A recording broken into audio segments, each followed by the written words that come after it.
खमण ढोकळा करण्यासाठी या वाटीने 1 वाटी पाणी घेऊया।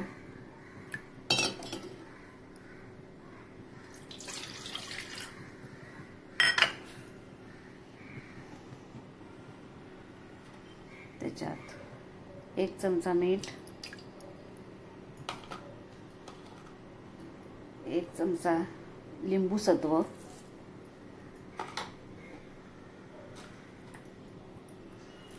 4 चमचे साखर,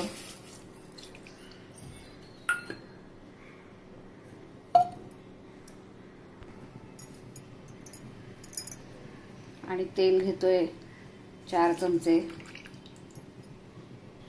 हे जे सगळं आपण लिंबू सत्व, मीठ, तेल हे सगळं या पोह्या चमच्याच्या मापाने आपण घेतलंय।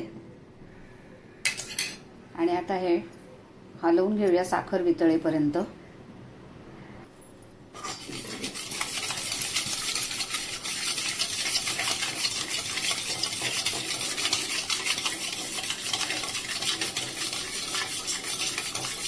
साखर वितळेपर्यंत हे हलवून घेऊया।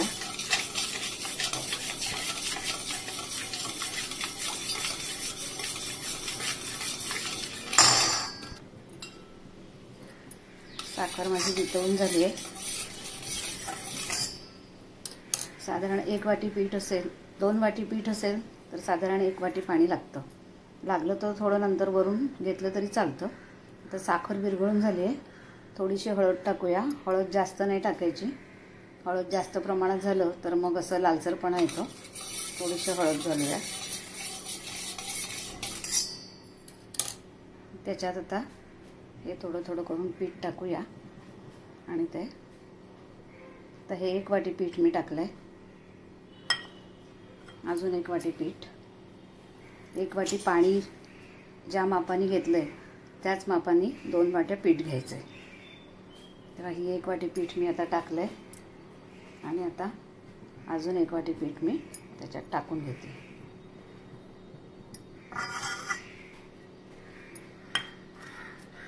आणि आता ते मस्तपैकी फेटून घेऊया हळूहळू। नंतर मी तुम्हाला दाखवते। सावकाश हळूहळू फेटून घेऊया।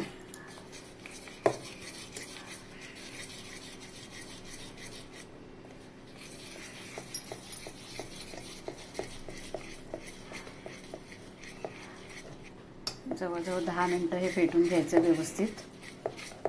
सगळं मिक्स होऊ द्यायचं आहे।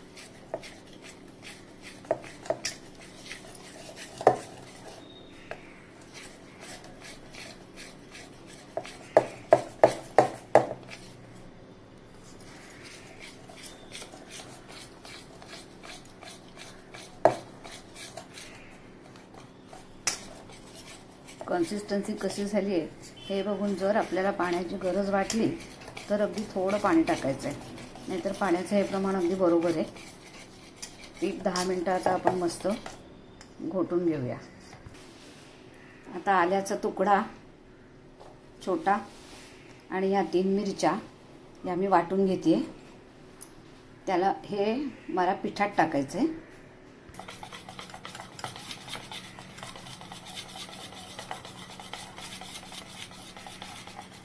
अशा प्रकारे मी पीठ फेटून घेते। साधारण अशी कन्सिस्टन्सी झाली आहे। थोडंसं पाणी 1 वाटीला 1 वाटी पाणी आणि 2 वाटी पीठ असंच साधारण लागतं। वाटलं तर थोडंसं पाणी तुम्ही त्याच्यात घालून घेऊ शकता। आणि पुन्हा फेटूया, कारण जास्त घट्ट पीठ आणि एकदम सैल पीठ असं चालत नाही। त्याची कन्सिस्टन्सी अगदी बरोबर असावी लागते।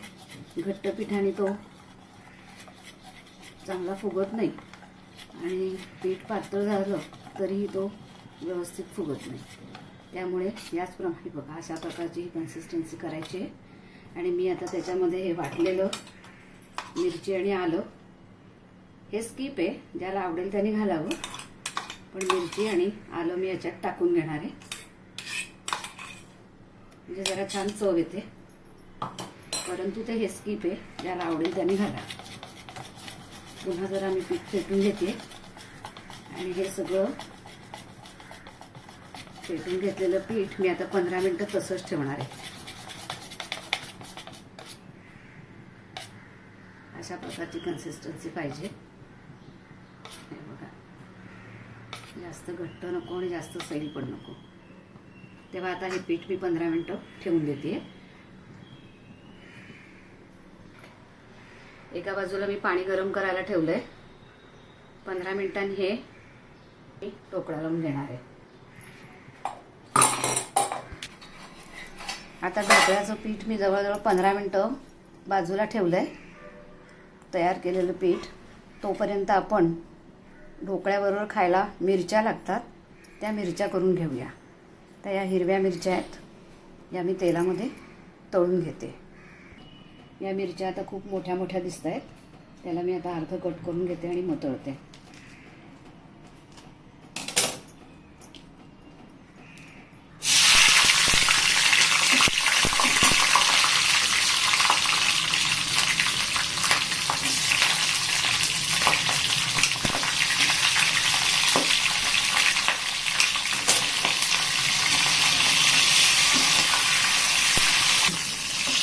या मिरच्या जास्त तळायच्या नाही आहे, कडक नाही होऊ द्यायच्या, अशाच ठेवायच्या आहेत. आता मी त्या ह्या प्लेटमध्ये काढून घेते.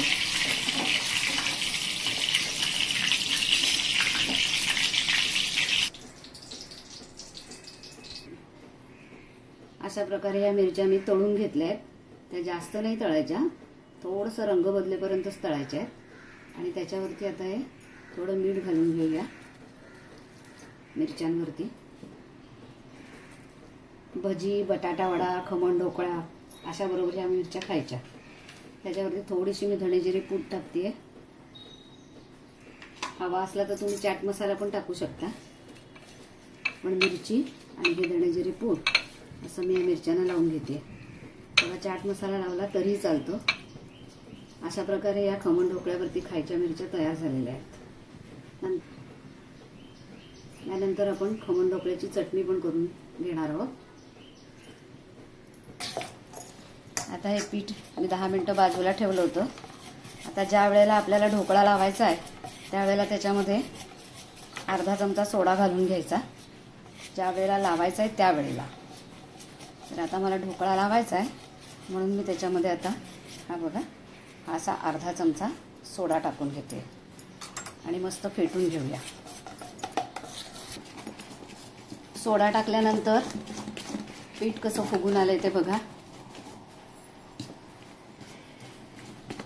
आता ते 2 मिनिटं फेटून घेऊया. बघा पीठ फेटून झालंय, छान बुडबुडे आलेत बघा वरती त्याला. आता आपण भांड्याला तेल लावून घेऊया आजूबाजूने. आता हे रेडी झालेलं पीठ आपण या भांड्यात टाकून घेऊया ढोकळा लावण्यासाठी. कन्सिस्टन्सी तुम्ही बघितलीच आहे. पीठ टाकल्यानंतर हे भांडं जरा टॅप करून घ्यायचं आहे, म्हणजे सगळी हवा निघून जाते. ढोकळा असा आतमध्ये पोकळ वगैरे असा राहत नाही, हवा निघून जायला पाहिजे.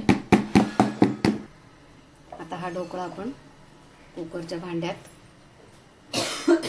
लावून घेतलाय आणि वरून आता आपण ताट झाकून ठेवूया आणि अर्ध्या तासाने मग हा ढोकळा बघूया. त्याच्या आधी ते झाकण उघडून बघायचं नाही. आता शिटी काढून आपण अर्धा तास ढोकळा त्याच्यात वाफवून घेणार आहे. 10 मिनिटं 10 ते 15 मिनिटं गॅस मोठाच ठेवायचा आहे. त्यानंतर तो थोडा बारीक करायचा आहे.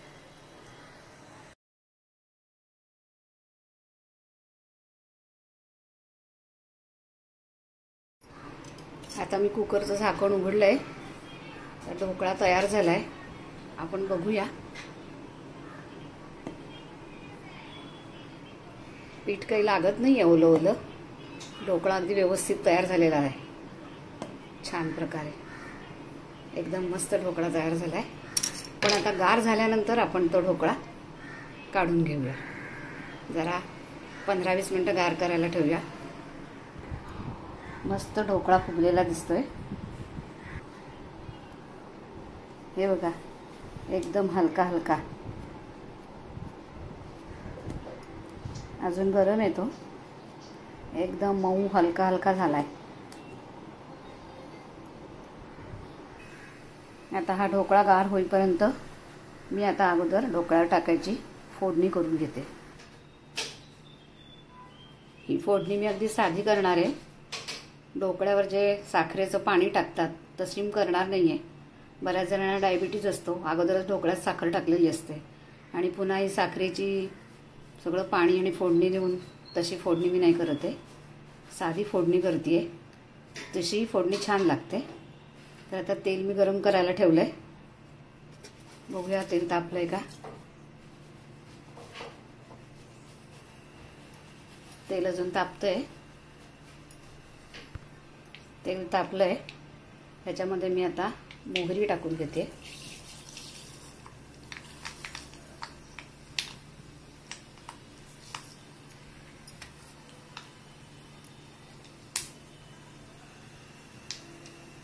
मोहरी तडतडतीये छान.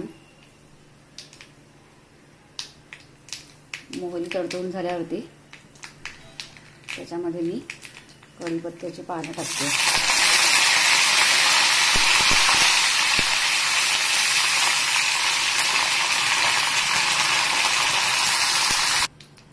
आता मोहरी छान तडतडली आहे.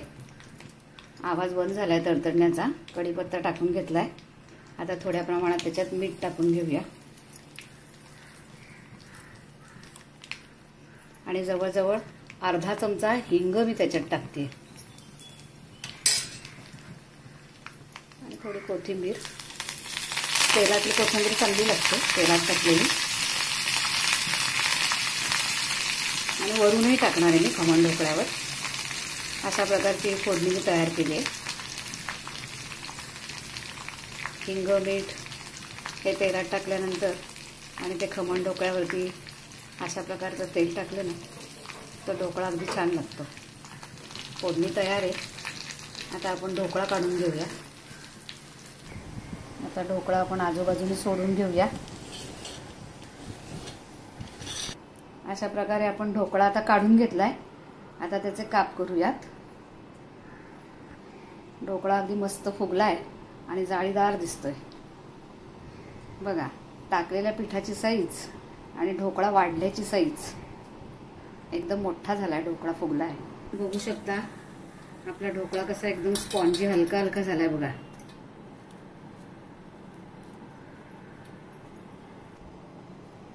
हे बघा, कापतानाच तुमच्या लक्षात येईल किती स्पॉन्जी ढोकळा झालाय. ते एकदम हलका हलका. हे बघा, एकदम स्पॉन्जी आणि मऊ ढोकळा झालाय. बघू शकता ढोकळ्याची उंची किती वाढली बघा. एकदम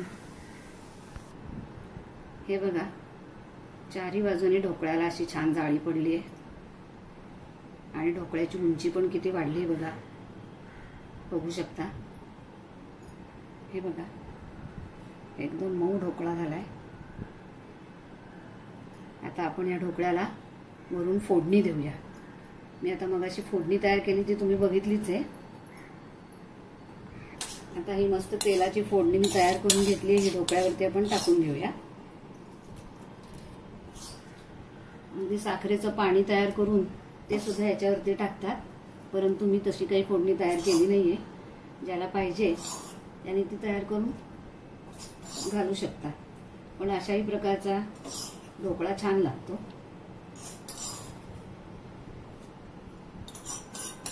अशा प्रकारे मी मोहरी, कढीपत्ता, हिंग, त्याच्यात थोडं मीठ अशी फोडणी मी या खमण ढोकळ्यावर टाकून घेतली आहे. ही फोडणी कुरकुरीत कढीपत्ता, हिंग अशी फोडणी फार छान लागते. आता त्याच्यावरती मी कोथिंबीर टाकून घेते.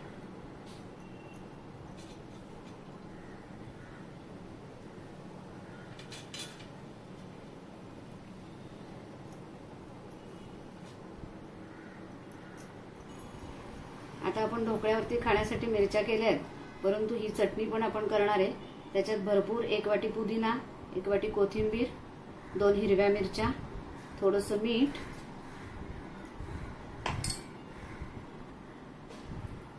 थोडं जिरं,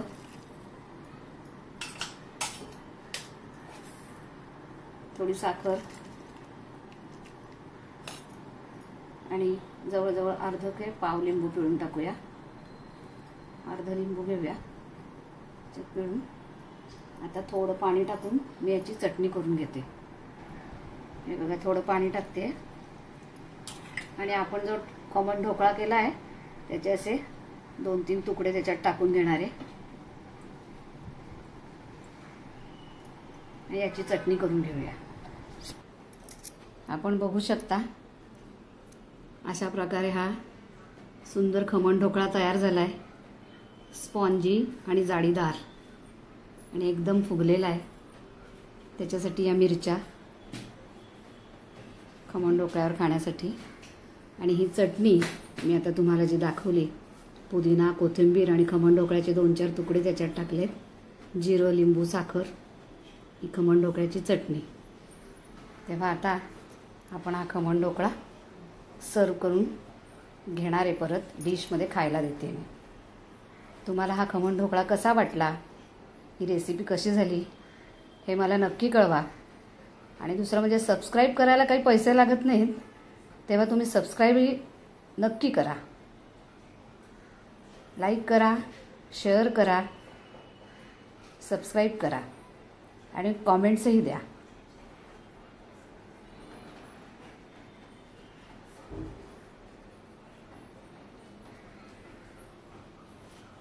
चला पुन्हा भेटूया पुढच्या रेसिपीला. चला तर मग पहिले सबस्क्राईब करा. चला, रेडी झाला आहे खमण ढोकळा. पटकन सबस्क्राईब करा.